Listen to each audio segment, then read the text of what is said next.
صلوا على النبي الكريم.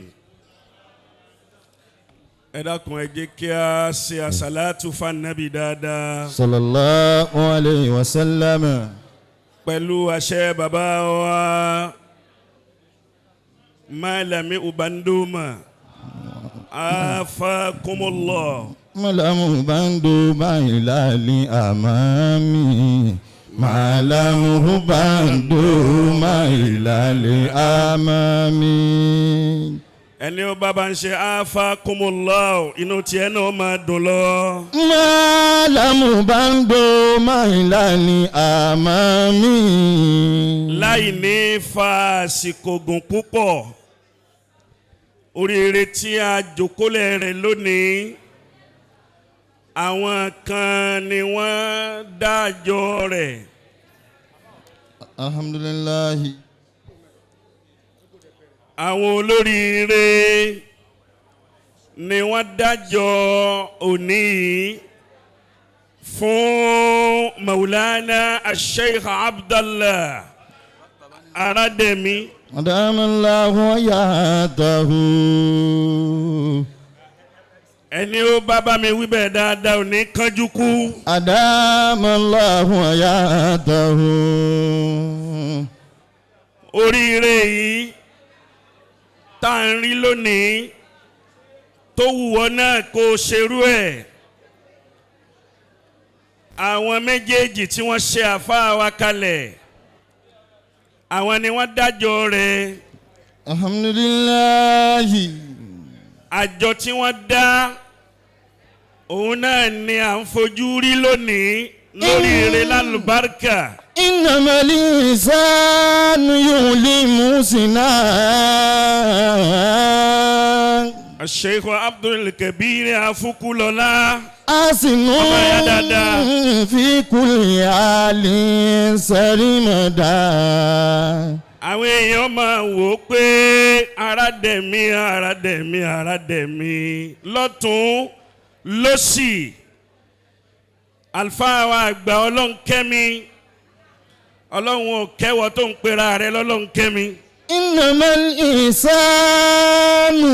ẹni ọlọ́run kẹ́ náà la jòkó tì í. Innamal insanu yulimu sinaya. àjọ rẹ̀ táwọn méjèèjì tẹ tara wọn jáde dá òun náà là ń rí i. Asinu fi kulli halin sarimada. ṣé gbogbo 2+2 ní máa jẹ́ 4 ni. Asinu fi kulli halin sarimada. àjíwá Mercury. Asinu. wọ́n ti tẹ owó sákàǹtì mi ó ti gbọ̀n kẹ̀rẹ̀kẹ̀kẹ̀. Fi. Maulana Sheikh Abdullahi àsájọ àwọn tó bí yín ni à ń rí lónìí fi rí bó ti rí. Innamal. bẹ́ẹ̀ bá fẹ́ jọ yín á béèrè lọ́wọ́ àwọn méjèèjì tó bí ṣerú àjọ táwọn dá làwọn tí ṣerú àjọ táwọn tó bí yín dá làwọn náà dá. Innamal insanu.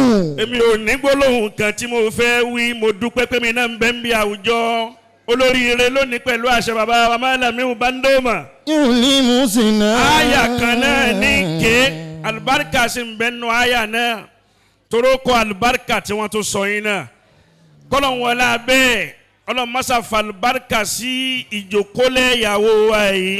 Amina. táwọn ọkọ àti àwọn ìyàwó ẹ rí i pé gbogbo ẹ nǹkan sáná wọlé ni. Innamal insanu. Maulana Sheikh Abdullah ẹ ṣeun tẹ́ ẹ dojú tì wá. Yulimu. táwọn olówó ń ṣe náà láyé tá ń tẹ̀ ń ṣe yìí. ẹ̀kọ́ mọ́lẹ̀ tẹ́ ní àfẹnití ọba tẹ́ gbèsè.